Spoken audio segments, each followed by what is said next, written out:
ونصلی ونسلم علی رسولہ الکریم۔ طلسم اسماء ظہیری،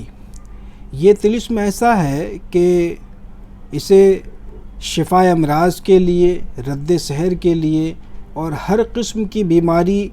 میں دم کے لیے استعمال کیا جاتا ہے۔ اور میرا ایک زمانے میں اس کا بہت تجربہ رہا ہے، اب تو خیر اس سے کام نہیں لیتا ہوں، لیکن چونکہ میرا یہ تجربہ شدہ ہے یہ طلسم اور بہت ہی زیادہ کارآمد ہے، اس وجہ سے میں نے اس کو الوفاق کی قسط نمبر 9 میں شائع کی ہے۔ اور آپ کی کچھ کتابوں میں غلط سلط بھی چھپے ہوئے تھے، تو ہم نے حتی الامکان اس کو درست کر کے شائع کیا ہے، اور کچھ پھر بھی اس میں زبر وغیرہ کچھ رہ گیا ہے، تو انشاءاللہ تعالی اس کو بھی درست کر دیا جائے گا جو میرے ہاتھ میں یہ نسخہ ہے۔ تو یہ طلسم ظہیرۃ فعلیش نفعلیش اندریوش ابدیوش عروش معروش سعیوش والیش ہادوش، اس طریقے سے یہ طلسم طبلہ طبق غالن، طبلہ طبق غالن تک ہے۔ تو اس کے پڑھنے کا طریقہ یہ ہے کہ آپ کسی بھی مرض کے لیے، مثال کے طور پہ شوگر کے پیشنٹ کو، آپ جو ڈائبٹیز کا جو مریض ہے اس کو آپ پانی میں پڑھ کر کے دینا چاہتے ہیں، اور میں اپنا ایک آپ کو تجربہ بتاتا ہوں کہ میں نے سب سے پہلے ڈائبٹیز کے پیشنٹ کے لیے ہی اسے پڑھ کر کے دیا تھا، اور 111 مرتبہ پانی میں دم کر کے دیا۔ تو اس کے بعد یہ ہوا کہ اس کا شوگر جو ہے وہ نارمل ہو گیا، شوگر اس کا بالکل ٹھیک ٹھاک ہو گیا، مطلب کہ نارمل ہو گیا۔ تو اس نے جب چیک کرایا تو ٹھیک ہو گیا۔ اور باقی یہ کہ جس کو ڈائبٹیز کا مرض ہو جاتا ہے تو وہ اتنی آسانی سے مطلب ٹھیک نہیں ہوتا، پھر اس کو ہمیشہ پرہیز وغیرہ، تو وہ خیر اپنی جگہ پر، لیکن جو فائدہ اس کو دواؤں سے نہیں ہو رہا تھا، ہم نے طلسم اسماء ظہیری پڑھ کے جو پانی میں دم کر کے دیا، تو محض اس پانی کے استعمال سے ہی اس کو بہت زبردست فائدہ ہوا تھا۔ اس کے بعد وہ صاحب بہت پیچھے پڑے رہے کہ پھر پانی دم کر دیجئے، لیکن 111 مرتبہ پڑھنا، حالانکہ وقت اس میں لگتا ہے، لیکن اس کے بعد خدا کا کرنا ایسا ہوا کہ ایسی مصروفیت ہوئی کہ میں پھر ان کو پڑھ کر کے دے نہیں سکا۔ میں نے یہ بتا بھی دیا کہ یہ ہے، آپ اس کو خود سے پڑھ لیں، اور باقی جو ہمارے عاملین احباب ہیں، روحانی معالجین ہیں، ان کے لیے یہ بہت کام کی چیز ہے کہ اکثر ایسا ہوتا ہے کہ مثال کے طور پہ کوئی ایسا مرض آپ کے پاس آتا ہے، کوئی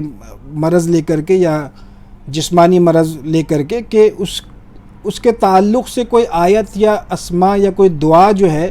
وہ آپ کو مطلب کہ اس وقت مستحضر نہیں ہوتا، اور مستحضر بھی نہیں ہوتا، اور یہ ممکن بھی ہے کہ کتابوں میں اس کے تعلق سے چھپا ہوا بھی نہیں ہو پراپر اس مرض کے لیے، تو پھر اس کے لیے سورۃ الفاتحہ ہے، یا جو ہے وہ سی ویسے آیات سے دم کر دیتے ہیں، یا سورۃ الفاتحہ پڑھ کے دم کر دیتے ہیں، یا پھر 6 آیات شفا پڑھ کر کے یا 7 سلام پڑھ کر کے دم کر دیتے ہیں۔ اسی طریقے سے یہ جو طلسم اسماء ظہیری ہے، اس کو آپ ہر قسم کے مرض میں، ہر قسم کے جسمانی مرض میں اس کو آپ پڑھ کر کے دیں گے انشاءاللہ تعالی، عجیب و غریب فائدہ ہوگا۔ تو کم سے کم 40 مرتبہ پانی میں پڑھ کر کے دیں، اور جو لوگ مطلب میں بیٹھتے ہیں، مطلب کہ جو تعویذات وغیرہ کرتے ہیں، جن کے پاس ایک رش ہوتا ہے لوگوں کا، تو 40 مرتبہ پڑھنے میں کافی وقت لگ سکتا ہے، تو آپ کم سے کم 7 مرتبہ اس کو پڑھ کر کے دیں۔ اور اس قسم کا بخار وغیرہ، سر درد اور پیٹ درد، اس میں تو 7 مرتبہ 11 مرتبہ پڑھ کر کے دینا کافی ہوتا ہے۔ باقی کوئی مرض میں شدت زیادہ ہو تو 40 مرتبہ یا 111 مرتبہ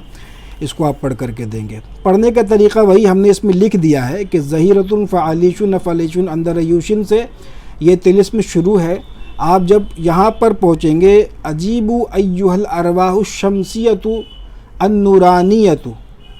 تو یہاں پر پڑھ کر کے رک جائیں گے، پھر جو مرض ہے اور جو مریض ہے اس کا نام لیں گے۔ مثال کے طور پر زاہد ہے، اس کو شوگر کا مرض ہے، تو ہم کہیں گے کہ زاہد کو ذیابیطیز کے مرض سے شفا ہو۔ اس کے بعد پھر آگے وَافْعَلُوا مَا أَمْرُكُمْ بِهَذَا الْإِسْمِ الْعَظِيمِ، اس طریقے سے پھر طلسم مکمل کریں گے تو یہ 1 مرتبہ پڑھیں گے. اسی طریقے سے 11 یا 7 مرتبہ یا 41 یا 111 مرتبہ اپنے ثوابدید پر مرض کی کیفیت اور اس کی شدت کو دیکھتے ہوئے آپ پڑھ کر کے دیں. یہی طلسم آپ بطور تعویذ لکھ کر کے بھی دے سکتے ہیں، اور اسی کو آپ پینے کے لیے نقش مربع یا مثلث جو ہے پینے کے لیے شفاء امراض کے لیے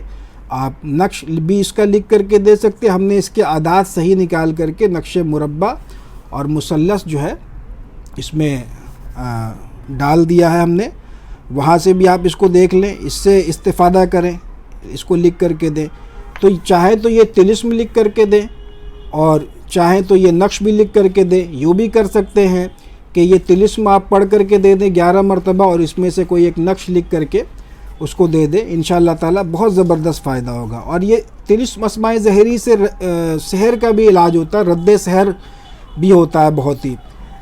کامیاب. تو یہ میرا اس پر بھی تجربہ ہے. تو اس میں جو ہے وہ مرغے کے ذبح سے اس کو کیا جاتا ہے. تو انشاءاللہ تعالیٰ کسی اور نشست میں طلسم اسماء ظاہری سے سحر کی کاٹ کے تعلق سے جو اس کا جو طریقہ ہے وہ انشاءاللہ تعالیٰ آپ کی خدمت میں پیش کروں گا. تو یہ اس کو معمول مطب بنائیں، اس کو یاد کر لیں، اور اس میں کسی قسم کی زکوٰۃ وغیرہ کی حاجت نہیں ہے، زکوٰۃ ادا کرنے کی ضرورت نہیں ہے، بلکہ یہ ایسے ہی اس کو پڑھ سکتے ہیں اور